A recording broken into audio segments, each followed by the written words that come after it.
En este apartado 7 vamos a explicar el funcionamiento de las cámaras termográficas. Bien, ¿cómo funciona una cámara termográfica? Bueno, sabemos que una cámara convencional pues detecta la irradiación incidente en el objetivo que proviene del espectro visible. Es decir, una cámara convencional pues refleja lo que nosotros vemos también con el ojo humano. Sin embargo, una cámara termográfica lo que detecta es la irradiación en el espectro del infrarrojo, que es en la zona donde emite la mayor cantidad de energía los cuerpos que se encuentran a una temperatura próxima al ambiente. Detecta a unas determinadas longitudes de onda y a partir de la distribución de Planck y de la emisividad de la superficie podemos inferir la superficie. Podemos inferir su temperatura. Es decir, de esta ecuación que tenemos aquí representada, esa epsilon tiene en cuenta que no es una superficie ideal, que no es un cuerpo negro. El resto de la ecuación es simplemente la distribución de Planck que me da la potencia emisora espectral del cuerpo negro. Si multiplico por la emisividad de epsilon de esa superficie y despejamos de aquí la temperatura, se obtiene la ecuación que tengo a la derecha, donde lambda es la longitud de onda a la cual mide el sensor de la cámara, que típicamente para cámaras termográficas convencionales está en torno a 10 micrómetros, que es donde aproximadamente está el máximo de una temperatura próxima a 300 Kelvin. Las constantes C1 y C sub 2 son conocidas, E sub lambda es lo que mediría el sensor de la cámara y por tanto lo único que necesitamos conocer en teoría para poder obtener la temperatura de esa superficie es el dato de la emisividad. Importante. Lo primero que me va a pedir siempre una cámara termográfica es el dato de la emisividad de la superficie. Y la mayoría de las cámaras pues tienen ya integradas datos de emisividad para diferentes superficies típicas como madera, determinados tipos de metales, etc. Entonces hay que dar el dato de la emisividad para poder determinar la temperatura. Además, también pueden influir otra serie de factores que algunas cámaras lo tienen en cuenta, como la absortividad de la atmósfera. Si estamos haciendo una fotografía a una distancia muy alejada, como puede ser la fachada de un edificio muy grande, pues a lo mejor la absortividad de la atmósfera puede tener su importancia. Se puede tener en cuenta metiendo normalmente los datos de temperatura y de humedad relativa del aire atmosférico en el momento que estamos haciendo la fotografía. También la radiación reflejada por la superficie puede interferir y se puede tener en cuenta si la cámara es capaz de corregirla. Pero lo importante es que debemos de conocer bien ese dato de la emisividad. ¿Cómo influye ese dato de la emisividad en la medida de la temperatura? Bueno, si calculamos el error que tendríamos en la temperatura asociado al error en el dato de la emisividad que introducimos, aplicando la ley de propagación de varianzas o ley de propagación de errores, de la ecuación anterior se obtendría este error en la temperatura asociado al error E sub epsilon, error en la emisividad, que si lo representamos gráficamente para unos datos típicos de una temperatura ambiente de 27 grados, longitud de onda de 10 micrómetros y suponemos un error muy pequeño en la emisividad, fijaros que suponemos un error de 0,01, que es un error pequeño, tenemos el error que tenemos en la temperatura.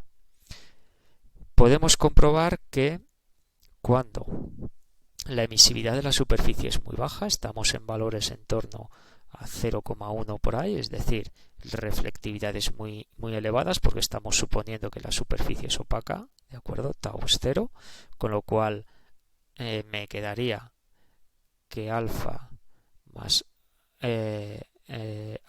rho tiene que ser igual a 1 y de la ley de Kirchhoff, como epsilon es igual a alfa, pues de aquí se deduce que epsilon es igual a 1 menos rho, que es lo que tenemos representado en el eje horizontal.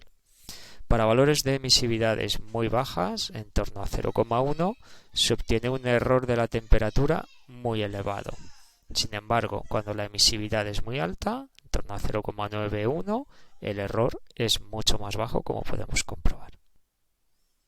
Por tanto, para poder hacer una medida con un error pequeño con una cámara termográfica, lo que me interesa es irme a valores altos de emisividad. En esta zona, fijaros que tengo un error de aproximadamente más o menos 1 grado centígrado. Sin embargo, en esta zona, un valor de 0,1, pues por ahí aproximadamente de más menos 7 grados centígrados. Fijaros que midiendo una superficie que tenga una emisividad de 0,1, es decir, que tenga una reflectividad en torno a 0,9, es decir, superficies muy brillantes como metales pulidos, el error que tenemos es muy elevado. Podríamos decir que mi temperatura medida es de 27 grados más menos 7, es decir, está entre 20 y 34 grados centígrados. Obviamente eso es una medida pues con un error muy grande que no tiene mucho sentido. Sin embargo, en la zona de 0,9 pues diríamos que la temperatura medida es 27 más menos 1, es decir, estoy entre 26 y 28 grados centígrados, que es un error más razonable. No obstante, un error de 1 grado centígrado sigue siendo un error muy grande. Cualquier termopar, termoresistencia actuales hoy en día tienen errores mucho más pequeños, por debajo de 0,5 grados centígrados fácilmente. ¿Vale? Con lo cual el error todavía en esta zona es bastante grande.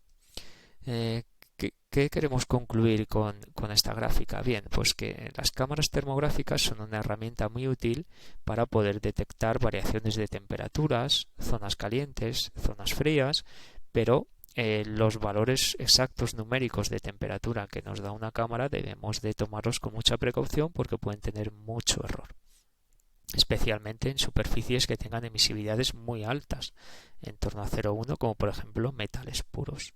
¿Vale? Por ejemplo, fotografiar o sacar con una cámara termográfica la temperatura de la superficie de una tubería metálica, pues tiene un error muy grande. Ahí lo que se suele hacer es colocar una tira con una emisividad calibrada, que las venden los mismos fabricantes de las cámaras termográficas, una tira de un color prácticamente negro que tiene una emisividad tabulada en torno a 0,9, 0,95, te lo da el fabricante, se pega sobre esa superficie muy pulida y se deja media hora o una hora para que alcance el equilibrio térmico con la superficie.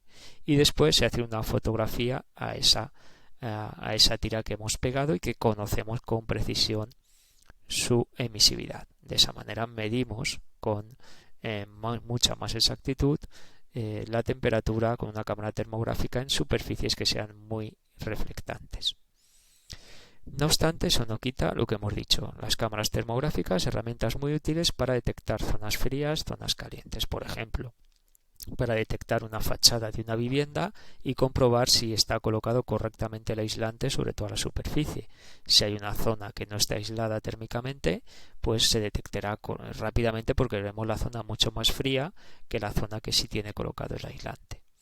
Para detectar, por ejemplo, aumentos anormales de la intensidad eléctrica en algunas líneas eléctricas, haciendo una fotografía en el cuadro eléctrico, pues podemos detectar las zonas más calientes y las zonas más frías. Pues la zona más caliente es donde está circulando una mayor intensidad de radiación.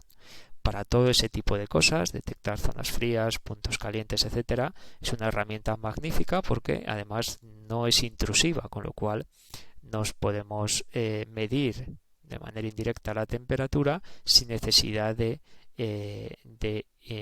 meternos o modificar la superficie que nosotros queremos medir.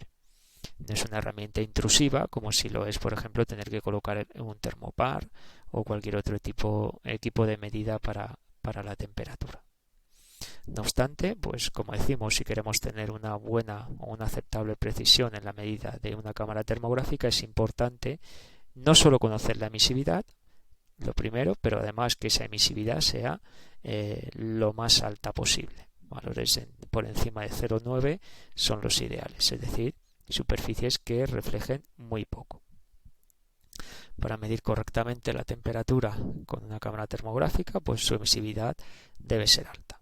En superficies con alta reflectividad, la incertidumbre que tenemos en la medida, como hemos comprobado, es siempre muy elevada.